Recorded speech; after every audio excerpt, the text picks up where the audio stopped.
welcome to another episode of our live stream, My Journey to the Trinity. My name is Hussein. Happy to be with you. Happy to be with me.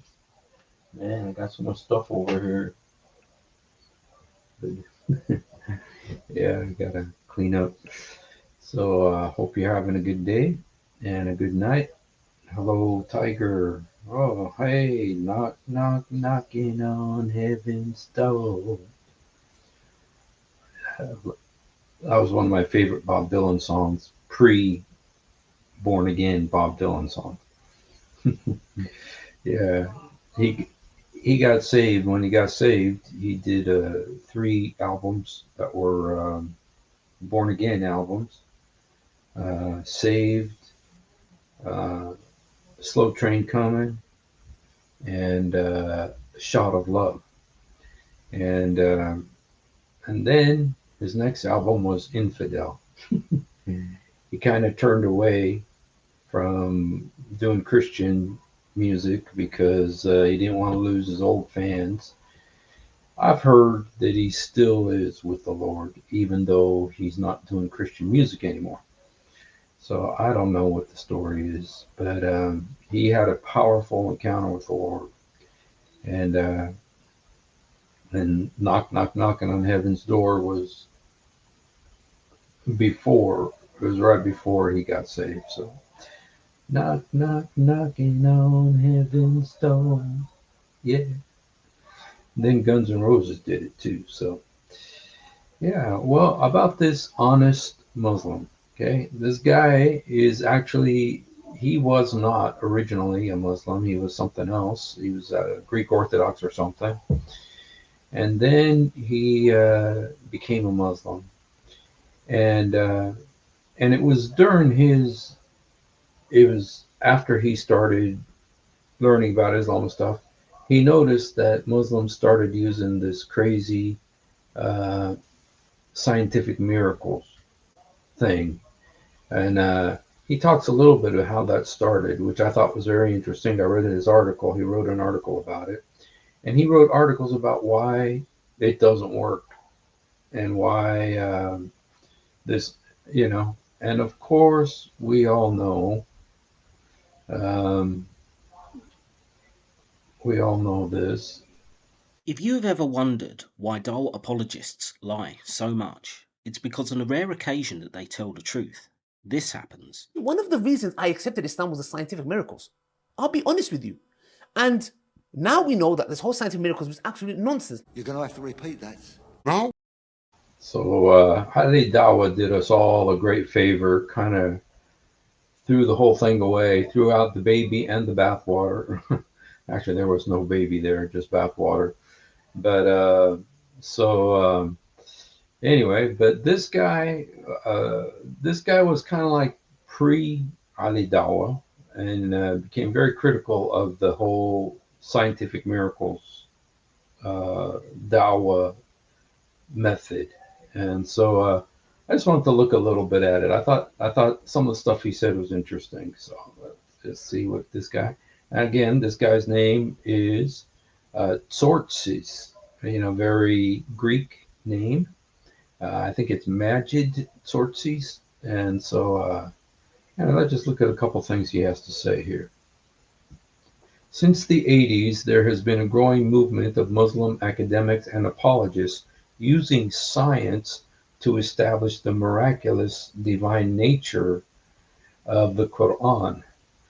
On a grassroots level, Muslims across the world, especially in the West, try to articulate the veracity of Islam by using verses that allude to science as evidence for the Quran's divine authorship. So that's where they tell you, oh, look, the Quran predicted the Big Bang, and, this is, just ridiculous stuff. But this guy is actually he's gonna talk about some of this. Daughter of Christ issues and don't let you believe. Oh, wow.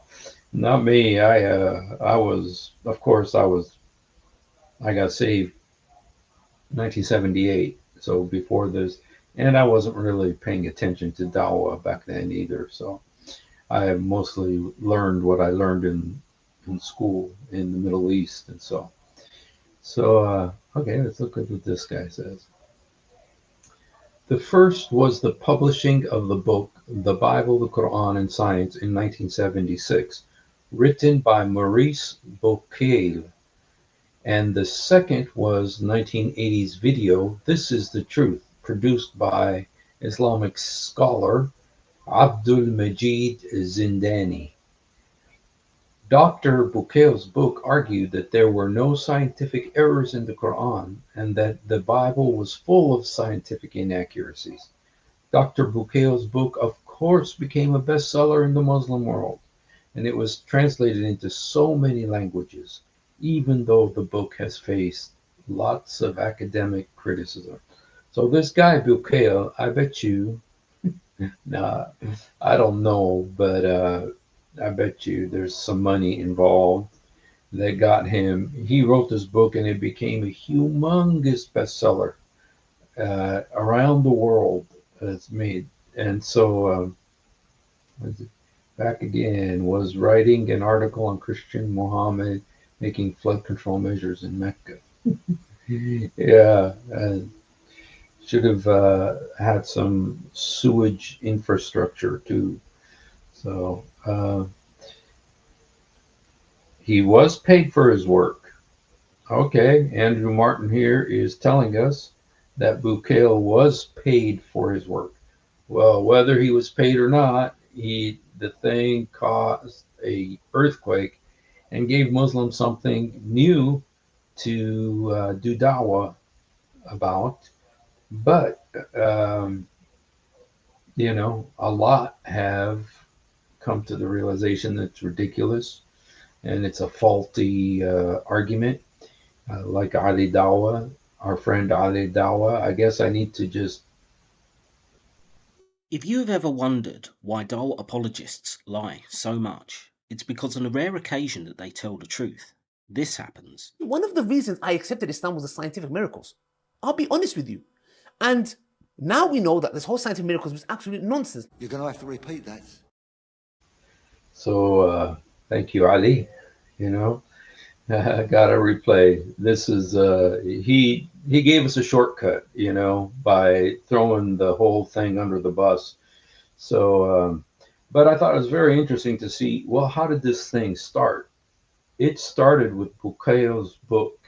His book started this thing, and then there was the video. This is the truth, and that kind of got the thing, going real strong. And so anyway, let's read what this guy says here. Okay. The Islamic scholar Abdul Majid Zindani, founder of Commission on Scientific Science in the Quran and Sunnah, made a video called This is the Truth. He invited prominent Western academics to attend one of their conferences.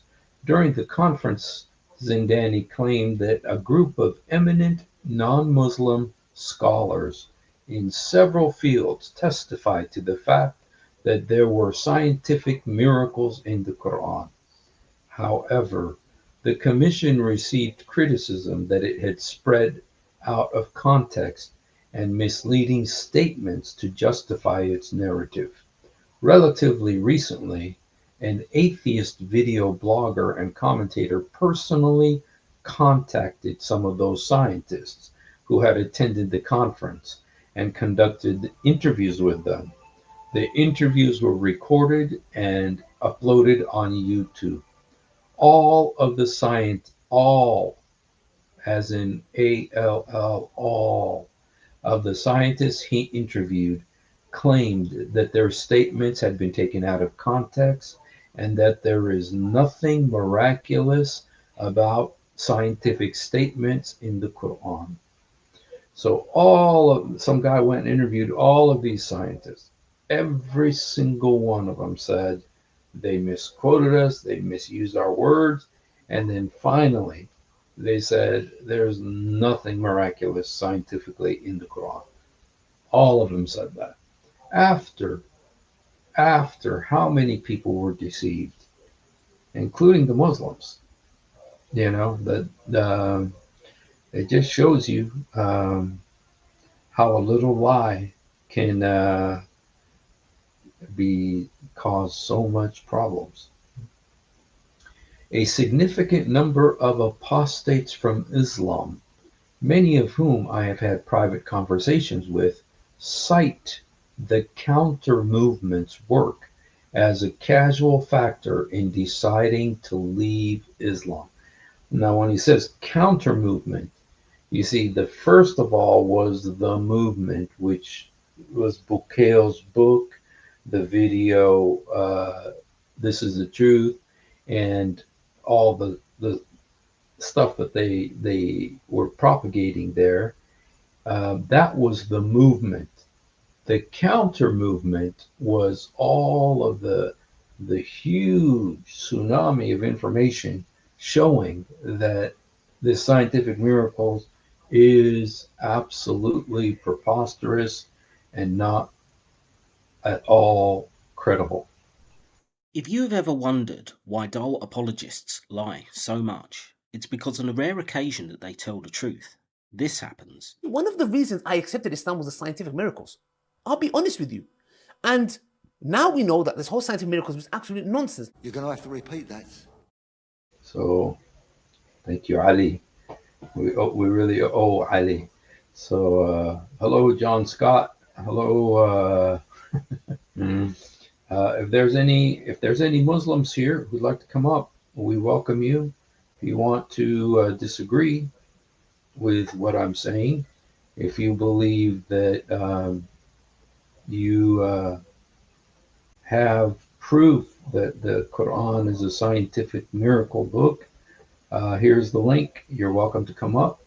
I welcome you. Zindani Mamdani. Yes, the Dawah. All right.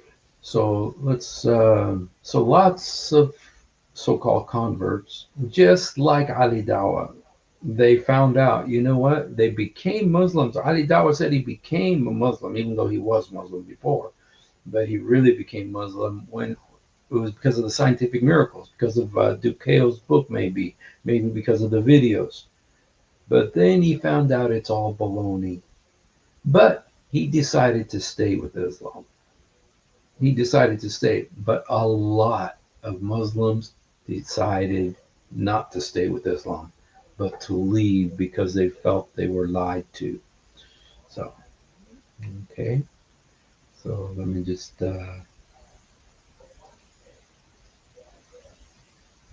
good to see you. God bless you. Yes. Babe, John Scott says hi. Hello, Stranger Iron. We're going to talk a little bit about iron today. God bless you. All right. Ida says hi, by the way. So, everybody. Regrettably, now this is the Muslim guy. It's this guy right here. Okay. Regrettably, the scientific miracles narrative has become an intellectual embarrassment for Muslim apologists, including myself. So here, this is the guy. He's Muslim apologist, and he says this whole scientific miracles thing is an embarrassment. Okay, it's so weak, it's so pathetic, built on such weak premises, and so he says it's an embarrassment. In fact, he talks about that there was this big conference and where there was these. There was real scientists there, and these Muslim apologists, they were so excited because yeah, we got the scientific miracles, and they decided they wanted to go to this scientific conference and share their scientific miracles in the Quran, and they were ripped to shreds by the real scientists. They were ripped to shreds, and this was posted on YouTube. It was on YouTube. They were destroyed. And so it was an embarrassment. So, okay. It is time more people from the Muslim community spoke out against this problematic approach to verifying the divine nature of the Quran. It has become an intellectual embarrassment for Muslim apologists. It has exposed the lack of coherence in the way they have formulated the argument. Significantly, many Muslims who converted to Islam due to the scientific miracles narrative have left the religion.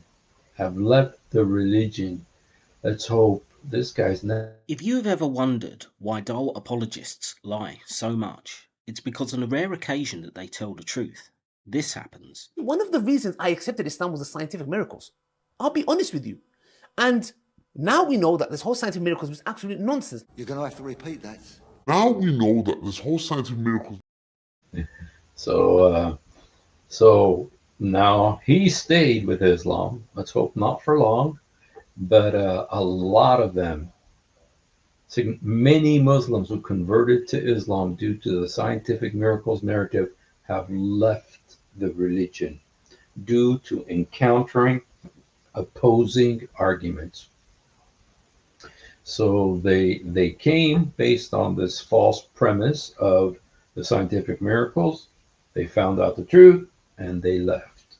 So, okay. Now the guy wants to show us a little bit example of some of these so-called scientific miracles. Okay. And the problem with the method and the premise of the Quranic scientific miracles. The scientific fact is that the Earth's atmosphere helps destroy meteorites as they approach the Earth.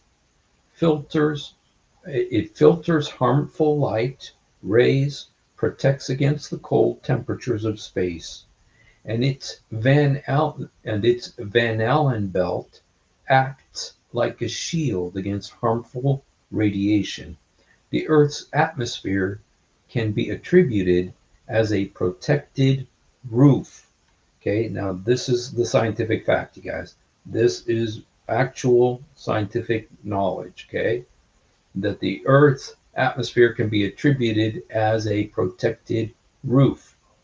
Well, the scientific miracle of the Quran scientists, so-called scientists, found out that the Quran uses the word sakfan mahfuzan, which means protected roof. Mahfuz, means protected, like Lawh al-Mahfuz, the preserved tablets.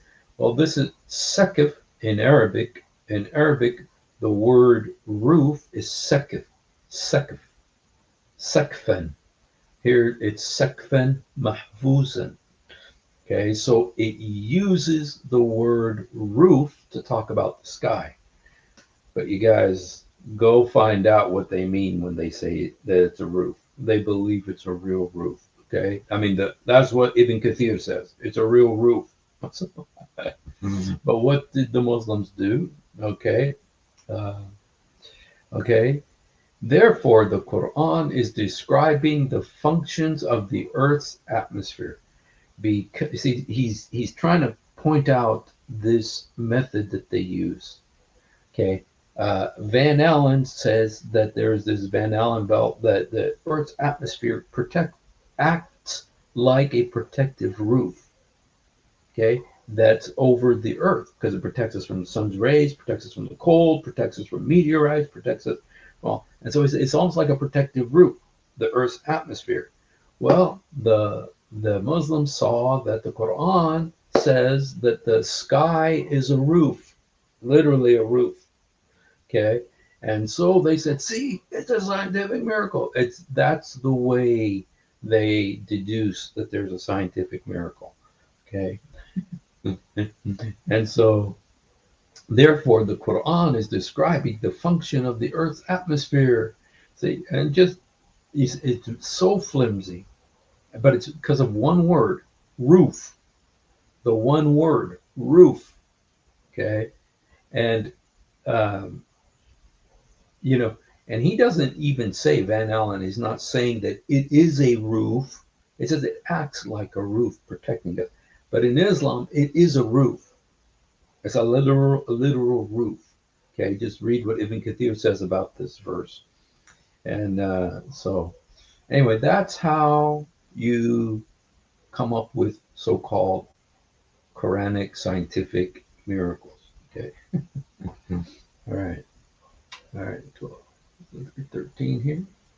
In light of the above, the argument that the Quran is a miracle because the descriptions of certain words it uses seem to relate to description of words used in scientific facts is logically fallacious. So, this roof, because of the roof, and the Quran says it's a roof, and there's the Van Allen belt, and there's the atmosphere, it acts like a roof. So they make this connection and say, see, it's a miracle. It's a miracle. How could they have known this 1400 years ago? But our friend here is saying that is logically fallacious. It's a very, very weak connection, very weak argument, and it's logically fallacious. So, okay. All right, let's go here. 15. The scientific miracles claim would only be valid if it could be demonstrated that the interpretations of the words that seem to correlate with science are the intended meanings. The principles of Quranic exegesis dictates that this is impossible to ascertain. So because the word roof and the word roof, in science they use the word roof, and in the Quran it uses the word roof, you have to be 100% sure that when they wrote the Quran, that they intended it to be understood the way the scientific method and the way the scientists describe the atmosphere of the earth, or in any of the so-called scientific miracles. It has to be exact. And he's saying that in light of Quranic exegesis, the way Quran is studied, the way they deduce their conclusions about it and everything, it's impossible to do that. Okay, so okay, now there's another example now, and this is for our brother Iron. We have a brother here. If we have any Muslims here, if there's any Muslims, you're welcome to come up. Here's the link. Please come and argue. Please come and present your truth. Haruf. Haruf. Does science talk about the back of the whale too? About the mountains coming down from the sky? Well, this is one of those amazing things, John Scott, and the miracle of the being on the back of a whale, and the fact that when the whale moves, that the earth moves, and so Allah puts mountains to stabilize the earth so it doesn't fall when the whale starts moving, and that the whale's on top of a bowl.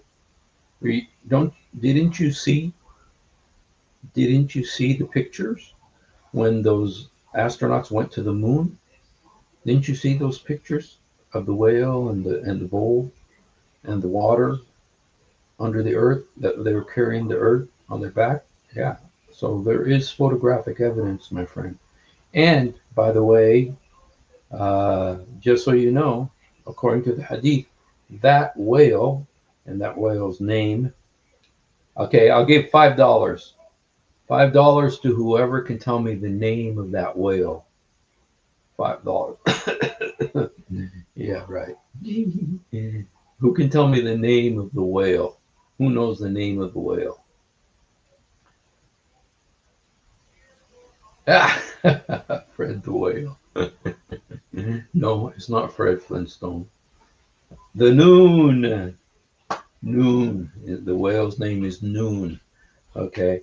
And an interesting thing, okay, but a very interesting, very important thing, okay, and that is that the whale is the same whale that swallowed Jonah. You guys, this is a miracle of the Quran. I mean, the miracles are just so many, You know, no, it's not called El Zut, but it is on the back of the whale. But the whale is the same whale that swallowed Jonah. So, and it probably is related to other famous whales, Moby Dick. Okay, astronauts heard yeah, boy, yeah. That's amazing. Yes. Well, since our brother Iron is here, this next one is about iron, and this is a great, amazing miracle. The sending down of iron miracle. Take, for instance, the claim that the Quran is miraculous due to the fact that it mentions that iron was sent down. Okay, فَأَنزَلْنَا. This can refer to the fact that iron was sent down from space, something that has been scientifically confirmed, maybe the meteorites. The Quran states, and we sent down iron. Okay, so this is the amazing miracle. The Quran says that iron came from the heavens. Okay, but this guy points out, however, ancient Egyptians, 1400 years before Muhammad, referred to iron as Ba'an Pet, meaning iron from heaven. The Assyrians and the Babylonians had similar concepts. Thousands of years before Muhammad, they were already saying this. See, this is one of the problems with the Quran's scientific miracles. They're so amazing. Like the embryology, the embryo, first it's semen for 40 days, and then it turns into a blood clot. Then it turns into a mudgha, like a chewed up gum, like chewed up gum. And then and then becomes the angel, and it blows the soul into the baby. So you are allowed to abort it up to 120 days because it doesn't have a soul yet, according to Shabir Ali and his daughter. So it doesn't have a soul yet, so you're able to abort it up to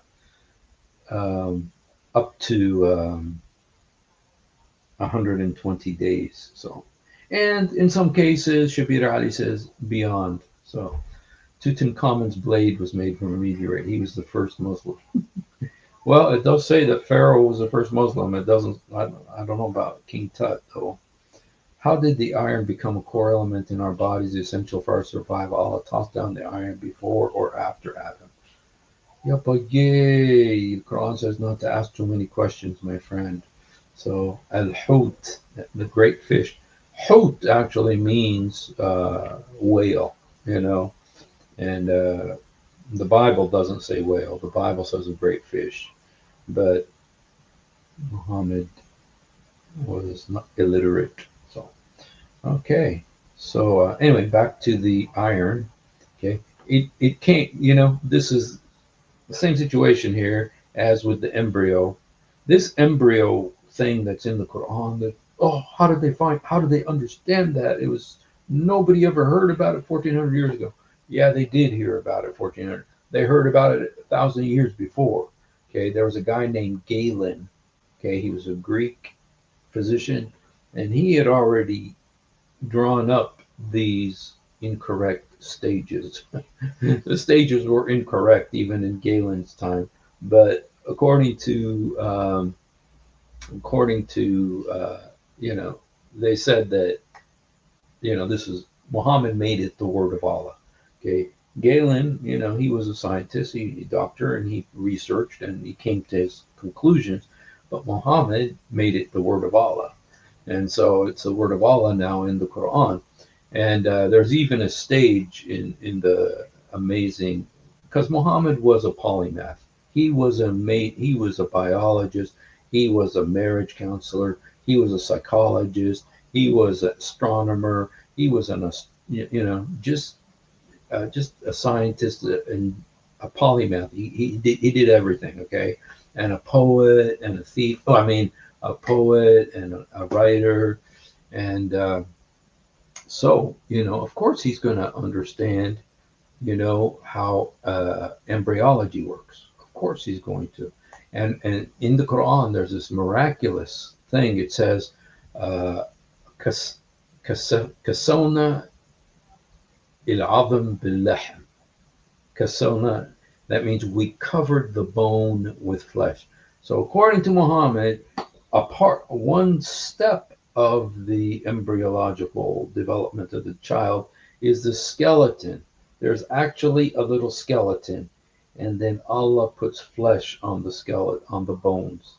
According to the Quran, this is in the Quran, that there's a little baby skeleton, and then Allah puts flesh around it. Kasona bil adam bil. So this is in the Quran. So this isn't even hadith. This is all out Quran.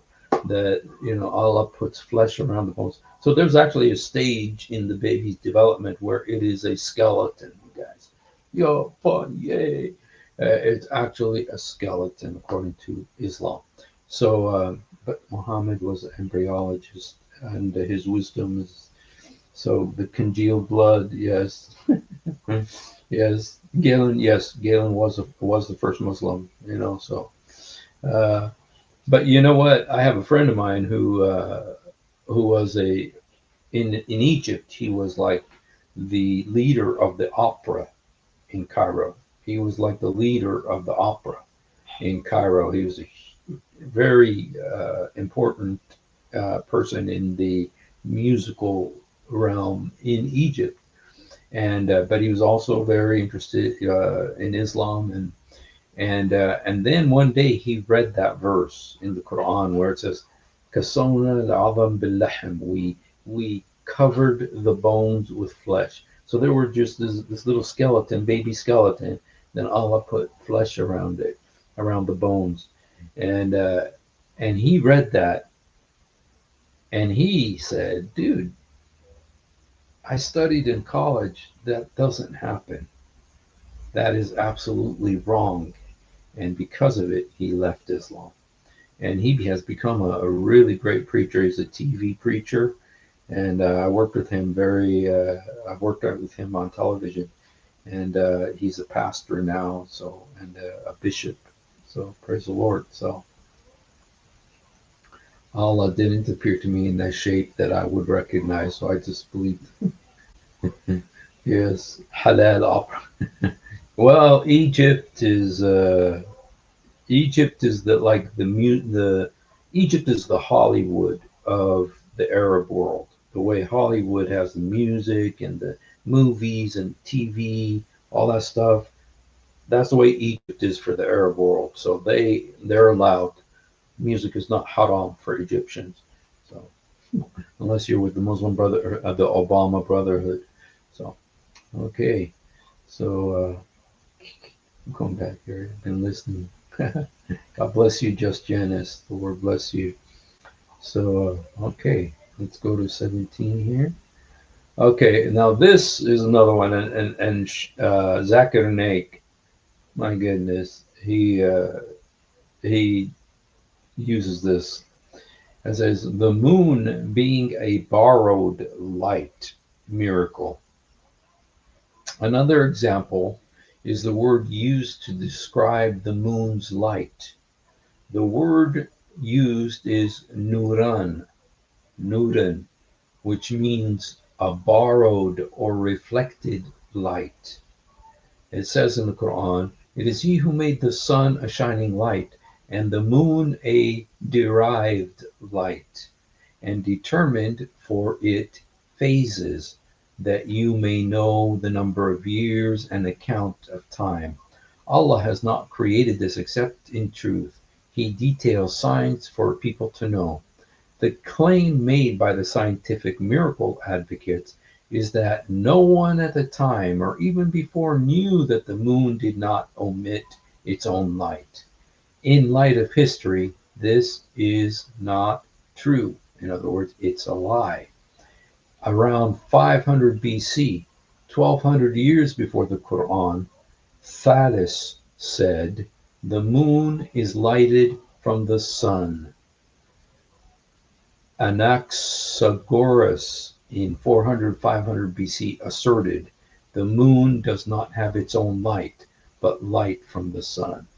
So it's the same thing going on here, where they say, "Oh, look with the Quran. Nobody ever knew this before." But 1,000 years before, hundreds of years before, it was already known. To where you got to say, you know what, this isn't that great of a miracle. And there's another thing that the Quran says. I just want to say, it says that the universe is expanding, or the universe is, uh, you know, is like, like a scroll that's opening, and expanding. Well, that actually comes from the Bible. The Bible says that the heavens are like a scroll that are being opened, showing that it's expanding. It's almost the same words. Okay, the Bible had it, 1,000 years before Islam. So anyway, this is a repeated issue in the with the so-called scientific miracles. They say, "Oh, it's never been known before, and Allah revealed it." No, they knew about it hundreds and hundreds, thousands of years before the Quran. And so, God bless you, Just Janice. Thank you. Yeah, Nur. Yeah, it means light. If you look at Allah's 99 so-called beautiful names, a lot of them are stolen, from the names of Jesus. Like Al-Haq, which means the truth, uh, and Nur, which is light. Jesus said, "I am the light of the world." Jesus said, "I am the way, the truth, and the life." And then there's the first and the last. This was Isaiah. 1,500 years before Muhammad, Isaiah said that Jesus is the first and the last. And then in the book of Revelation, Jesus twice calls himself the first and the last. So Allah takes a lot of Jesus's names. He likes Jesus's names, but he doesn't like King of Kings. He doesn't like a man called King of Kings. So previously, Islamists claimed the Big Bang in the Quran. Now, recent web space disproves the Big Bang theory. The early galaxies bigger than today, and the splitting of the moon is poetry. Yes, it's true. The splitting of the moon was a beautiful way to describe what happened on the Zut night. And just kidding. No, it was a poem, and the guy's name, I forgot the guy's name, but he wrote exactly that. There was one word that Muhammad changed in the Quran. Yeah, it's kind of like, it was such a famous poem about the moon split. He's talking about his beautiful girlfriend that he loved, their wife, but Muhammad, changed one word at the very beginning of that. It's kind of like me taking, the words from the Titanic theme, every night in my dream, I see you, I think about you. Okay, everybody knows the song, Titanic song. It's every night I see you, I hear you, I feel you. But I change it to I think about you.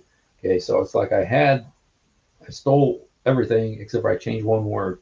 That's what Muhammad did with that surah of the Quran. He took that song, or that poem, which was the jilted lover, and he just changed it and made it into a miracle. Well, even Muhammad didn't, say that it was that he split the moon, because the Quran very clearly says Muhammad did not do miracles. He was just a warner, like the Warner. Okay, and I don't think the Warner should be using that name, the Warner, because that's Muhammad's title. But anyway, that's a different topic for a different time. So, all right, let's look at this. The Big Bang miracle. The Quran mentions the creation of the cosmos in the following way. Have not those who disbelieve known that the heavens and earth were of one piece when we parted them, and we made every living thing of water? Will they not then believe? This knowledge, okay, this is what this guy's saying now, this knowledge was already available via previous cultures. For example, a particular creation story from ancient Egypt includes the separation of the heavens and the earth. Alan Alford, who is an independent researcher and author, writes about the Egyptian view of the creation of the universe. This is the myth of the separation of the heavens from the earth. Note that the separation takes the form of a cataclysm. And The Sumerian literature, we find similar concepts in the Epic of Gilgamesh, when the heavens had been separated from the earth, when the earth had been delimited from the heavens, when the fame of mankind had been established. So the Sumerians had this before, the Babylonians had it, the Egyptians had it thousands of years before Muhammad. And so the Quran comes along and says, see, I split the earth and the heavens, and this is the Big Bang. And that, that's a huge leap to go from there, from one lie to another lie, the Big Bang lie, and so but they really jump on that, man, because they want to give the Quran scientific legitimacy. And so that's the Big Bang miracle in the Quran. So it's funny. So okay, let's get this one. The mountains have roots. Miracle. Consider the verses speaking about the mountains having pegs or roots. The Quran says, have we not made the earth as a wide expanse and the mountains as pegs? Okay. This knowledge was already available via the ancient Hebrews, as the Old Testament explicitly mentions the mountains, mentions the roots of the mountains. To the roots of the mountains I sank down. This was in the book of Jonah. The earth beneath barred me in forever, but you brought up my life from the pit. So this was Jonah when he was in the ocean, said this. Okay. So even this, Muhammad, saying, oh, it's so amazing that they came up. It was in the book of Jonah. And the book of Jonah was about 700 BC, meaning it would have been about 1,300 years before Islam even existed, that this was already known. Okay, so it's not a miracle, it's just some more plagiarism. Okay, so the authentic hadith shows that Muhammad had access to medical practices prevalent in other civilizations. Therefore, in the eyes of a skeptic, it is not impossible that he could have accessed other scientific knowledge that was popularized at the time. We all know that Muhammad was called the ear. He was called the ear. He would hear stuff and then put it in the Quran the next day. And so all of this stuff was floating around at that time.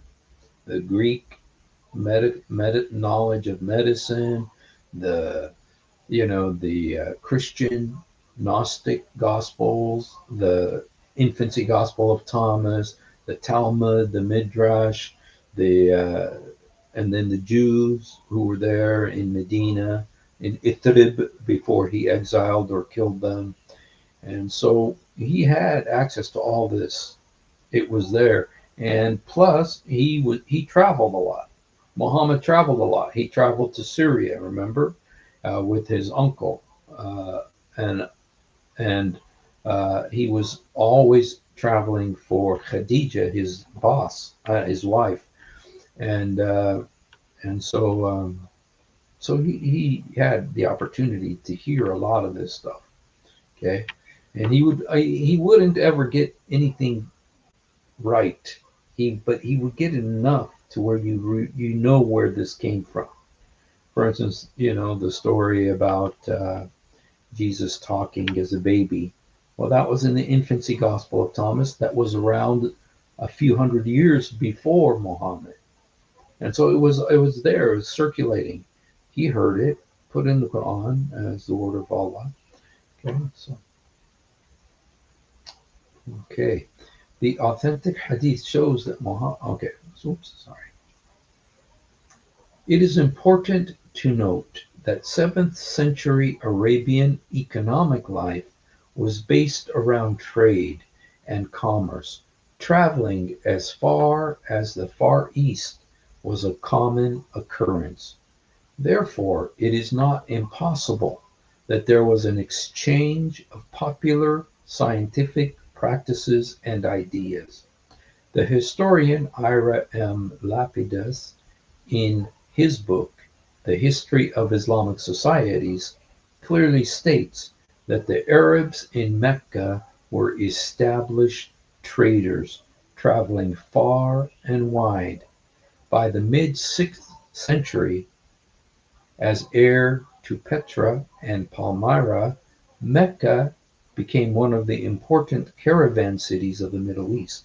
The Meccans carried spices, leather, drugs, of course, like the Taliban, cloth, and slaves, of course, which had come from Africa or the Far East to Syria, and returned money, weapons, cereals, and wine, of course, to Arabia. So there was a lot of interaction. He was hearing about these stories and these scientific discoveries. Okay, that's why nothing is unique in the Quran. Everything is either borrowed, plagiarized, or stolen. Halal opium, yes. It is halal, okay? Because, so the miracle of plagiarism. Sometimes the plagiarism is so obvious. I mean, I've gone through the hadith. Some of the stuff he took from the Bible was so obvious. And poor Muslims, I feel bad for Muslims because they really believe this guy's from God. And he was just a plagiarist. Okay? So there are three things to discuss here. Science does not claim certainty or 100% truth. Science is dynamic and therefore changes over time. Science is not the only way to render truths about the world and reality. So in spite of the obsession to show how scientifically correct the Quran is, he's saying that, a lot of the stuff that scientists know, in a few years, they're going to unknow it. And, the funniest thing for me is this Big Bang thing. This Big Bang thing is so atheistic in its origins, and that Muslims want to, make it theirs, and, If you have ever wondered why Dole apologists lie so much, it's because on a rare occasion that they tell the truth. This happens. One of the reasons I accepted Islam was the scientific miracles. I'll be honest with you. And now we know that this whole scientific miracles was absolute nonsense. You're going to have to repeat that. So let's hope Ali, he discovered that this is a lie, but he still, for some reason, stayed with Islam. Let's hope he too will come to the Lord. Okay, and here's the last one. Induction is a thinking process where one makes conclusions by moving from particular to the general. Arguments based on induction can range in probability from very low to very high, but always less than 100%.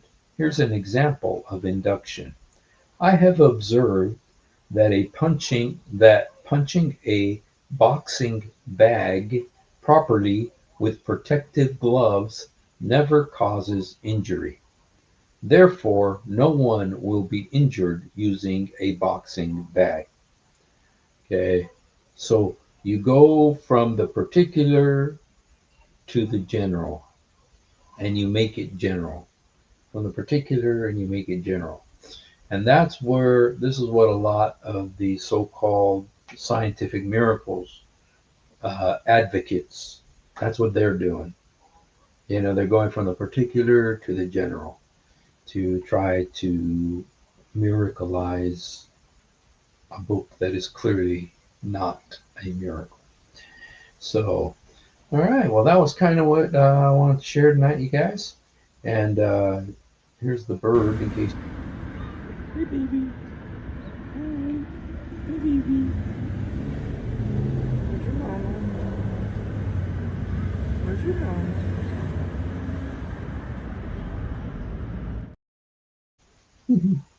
And a stranger iron says Quran is also dynamic and changes constantly. Yes, true story.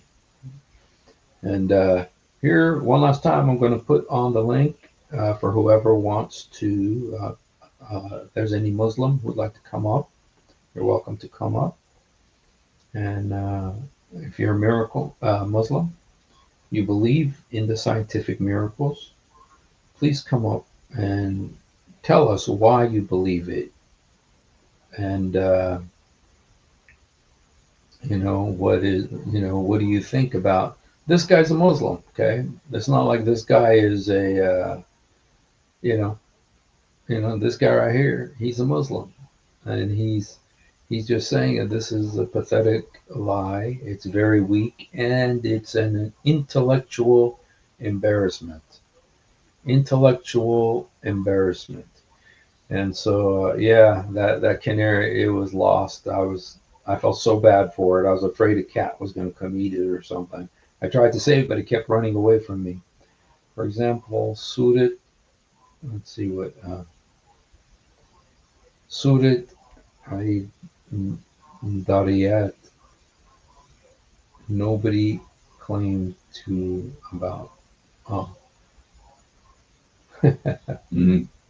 yeah, before, but the Bible says that the heavens is like a scroll that's expanding, that's opening, and so when it's word for word stolen from the Bible, then you say that's not really a miracle, that's just plagiarism, it's the miracle of plagiarism. So that's Islam for you. All right, you guys. Well, shoot, we almost made it to an hour. We are just 5 minutes short of an hour. I need to do, I keep saying it, but I haven't done it, which is but you know what? I think I can play my wife's video, the video I did with my wife. Okay, I haven't played it in a while, so let me play this.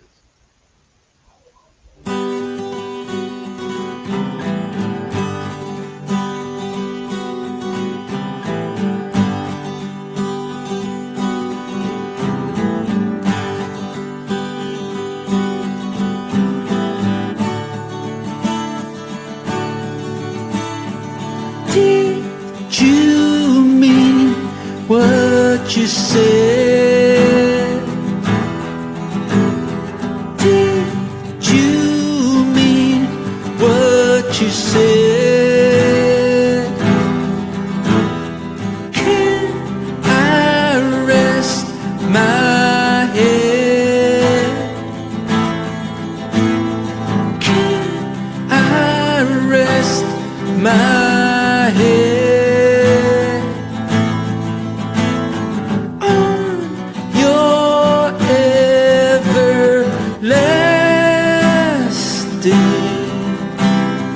arms?